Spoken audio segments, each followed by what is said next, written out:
Mabilis lang po na mensahe mula sa inyong Duterte Youth Party List. Alam nyo, ang Duterte Youth Party List ay ibinoto ng lampas 2 milyong Pilipino sa buong mundo para maging boses ninyo sa Kongreso at nararapat lamang na magsalita ang inyong Duterte Youth Party List para ang boses ng mga OFWs, mga pulis at sundalo na ginawang number 1 ng Duterte Youth Party List ay marinig ninyo ngayong araw na ito.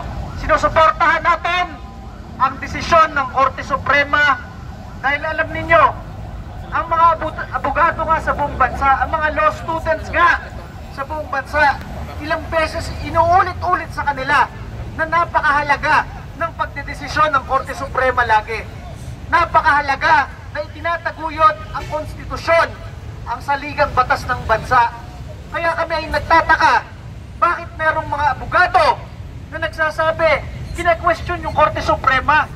Eh sila ay officer of the court. Sila ay officer ng Korte Suprema. Sa kayo nakakita ng mga abogado na kina-question ang desisyon ng Korte Suprema, eh sila ay officer of the court, of the Supreme Court. Ang masabi natin, ngayong araw na ito, makita ninyo, ang ating mga kasama dito, magkakaso sila sa mga bumabanat sa Korte Suprema. Dahil ang Korte Suprema na lamang ang huling bastion of democracy sa bansang ito. Pag yun ay kinwestiyon mo pa, anong klaseng rule of law na lang ang i-implement sa bansang ito? Kaya lahat dapat ng nabanat sa Korte Suprema ay kasuhan. Yung ginawa ng Korte Suprema ay hindi political yan. Makita ninyo yung appointee ni Marcos, appointee ni Aquino, appointee ni Duterte, unanimous sila sa pagsuporta na ang ginawa ng Kongreso ay unconstitutional. Ibig sabihin, unconstitutional talaga yon. At alam niya, huli na lang, masabi ko sa mga bumabanat sa Korte Suprema na sinasabi unconstitutional yon. Bakit yung Duterte Youth Party List, nung nag-file ng impeachment complaint laban kay Marcos at ayaw tanggapin ang opisina ng gobyerno, wala naman kaming narinig sa inyo na nagsabi kayo na unconstitutional yung hindi pagtanggap ng opisina ng gobyerno. Kung hindi kayo magko-comment sa impeachment complaint ng Duterte Youth laban kay Marcos at dito lang kayo nagko-comment sa impeachment complaint laban kay Sara Duterte na talagang sinabi ng Korte Suprema na ang constitutional yon, ibig sabihin, yung mga nagko-comment na yan ay bias lamang at ayaw lamang kay Vice President Sara Duterte. Pero masabi ko sa inyo, ang susunod na Pangulo ng bansa ay si Sara Duterte. Maraming salamat kay Chairman Ronald Cardema. Okay. Magandang umaga po sa inyo lahat, mga kababayan. Dito po kami, nagkipon-kipon para suportahan po natin ang Korte Suprema sa kanilang paninindigan para sa rule of law. Maraming nagbabatikos kasi alam natin na pamulitika lamang yan lahat. Ang Supreme Court ay ang pinakahuli na interpreter ng batas. Parati nilang sinasabi na ang Senado daw, ang Korte Suprema, bias. Wala po. Hinahikayat ko sa mga abogado, na mga katulad ko na mga abogado, na pag-aralan yung mabuti yung ruling ng Korte Suprema. Very clear po doon sa ruling ng Korte Suprema na talaga yung court impeachment ay walang saysay, illegal, unconstitutional. Bakit po? Dahil ang first impeachment complaint ay inupuan po nila, inupuan ng Kongreso, inupuan ng Secretary General, at ito ay order ni Speaker Martin Romualdez. Sinusunod lamang ni Secretary General ang order at ang sabi ng Korte Suprema, yung first impeachment ay dapat may proseso, dapat yon. Nung pinirmahan na at ng endorsement ng isang congressman, dapat yon ay ilagay sa order of business. Mandatory po yun sa batas, sa rules of the House of Representatives at sa ating saligang batas.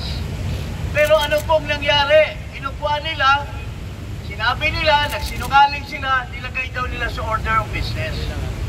Simple lang po ang sinabi ng Korte Suprema. Sinasabi nila binabago daw ng Korte Suprema ang mga president. Wala pong binago po doon. Dahil sinabi lang ng Korte Suprema na since inupuan po nila ang first impeachment complaint, ito po ay dapat sana mandatory na i-forward nila sa Committee on Justice. Hindi nila ginawa. So ang sabi ng Korte Suprema, yun po ay labag. At sa hindi nyo endorse sa Committee on Justice, the impeachment complaint is deemed initiated. Yun lang naman ang sinasabi ng Korte Suprema. So kung deemed initiated na yung first impeachment, wala lang ibang impeachment complaint ang pwede kasi ito ay labag sa 1-year ban. So yung fourth impeachment na pinagbabayaran nila ang mga congressman, according to Toby Chanko, nirelease daw ni Marcos ang 110 billion at ito ay pinamudmud doon sa mga pumirma. So yun lang po ang issue dito eh. Tapos yung due process, dapat ang number one na karapatan ng taong bayan sa Constitution ay no person shall be deprived of life, liberty, and property without due process of law. Hindi nila binigyan ng kopya si Sara Duterte. Hindi nila binigyan ng pagkakataon na magbigay ng kanyang salita si Sara Duterte tungkol doon sa impeachment. So yun lang, dalawa lang.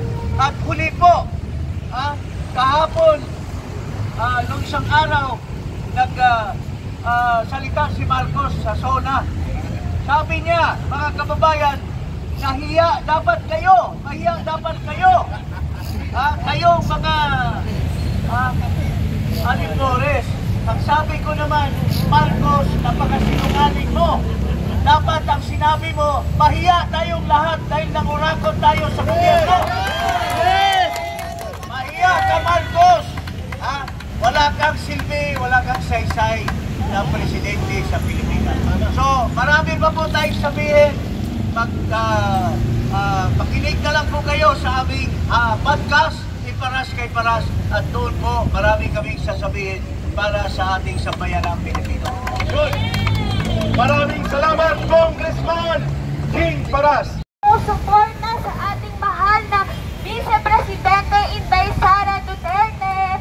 Palakpakan po natin si Ma'am Inday Sara. Masigabong na palakpak!